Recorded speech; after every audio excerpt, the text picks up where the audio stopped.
बहुत समय पहले ऊंचे पहाड़ों और घने जंगलों के बीच बसा हुआ एक छोटा सा गांव था, नीलकंठपुर। यह गांव अपनी शांति के लिए जाना जाता था, लेकिन इस शांति के पीछे एक रहस्य छुपा था। गांव के पास एक पुराना जंगल था, जिसे लोग खामोश वन कहते थे। कोई वहां सूरज ढलने के बाद नहीं जाता था।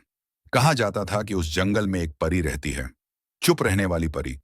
लोग कहते थे, वह दिखाई तो देती है, लेकिन कभी बोलती नहीं।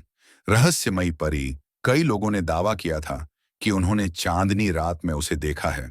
वह किसी से कुछ मांगती नहीं थी, न किसी को बुलाती थी, बस दूर से देखती और गायब हो जाती। गांव के बच्चे उससे डरते थे, बुजुर्ग उसे श्राप मानते थे, लेकिन सच कोई नहीं जानता था। मीरा की जिज्ञासा। उसी गांव में मीरा नाम की 12 साल की एक समझदार और निडर लड़की रहती थी। उसकी मां बचपन में ही गुजर गई थी और पिता लकड़हारे थे। मीरा को कहानियों पर भरोसा नहीं था, पर उस परी की चुप्पी उसे बेचैन करती थी। एक रात जब पूरा गांव सो रहा था, मीरा एक दिया लेकर जंगल की ओर चल पड़ी। दिल तेज धड़क रहा था, लेकिन आंखों में डर से ज्यादा सवाल थे। सामना जैसे ही वह जंगल के बीच पहुंची, ठंडी हवा चली और सामने नीली रोशनी फैल गई। वहां खड़ी थी वहीं परी। मीरा ने हिम्मत जुटाकर कहा, तुम बोलती क्यों नहीं? परी ने कुछ नहीं कहा, बस उसकी आंखों से एक चमकता आंसू गिरा। और तभी मीरा को सब दिखाई देने लगा। चुप्पी का कारण परी कभी एक इंसानी लड़की थी। उसका नाम था अनाया। बहुत साल पहले उसने गांव को एक बड़े विनाश से बचाया था, लेकिन बदले में गांव वालों ने उसे डर समझ लिया। उन्होंने उसे झूठा, चुड़ैल और अपशकुन कहा।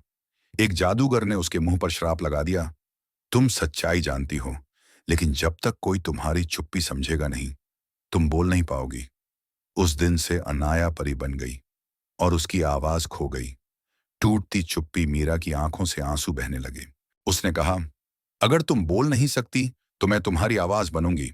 अगली सुबह मीरा ने पूरे गांव को सच बताया। पहले सब हंसे, फिर डरे, फिर शर्मिंदा हुए। श्राप का अंत उस रात पूरा गांव जंगल पहुंचा। सबने एक साथ माफी मांगी। चांदनी तेज हुई, हवा थम गई और पहली बार परी के होंठ हिले। उसने धीमी सी आवाज में कहा, धन्यवाद। एक रोशनी फैली और परी इंसान बन गई। अनाया आजाद हो चुकी थी। सीख उस दिन के बाद खामोश वन फिर से हंसने लगा। और मीरा समझ गई, जो चुप है जरूरी नहीं कि वो कमजोर हो। कभी कभी चुप्पी सबसे गहरा सच छुपाए होती है। Thanks for watching. ऐसी ही सच्ची कहानियों और मॉरल कार्टून वीडियोस के लिए हमारे चैनल को सब्सक्राइब जरूर करें। आपसे फिर मुलाकात होगी अगले वीडियो में।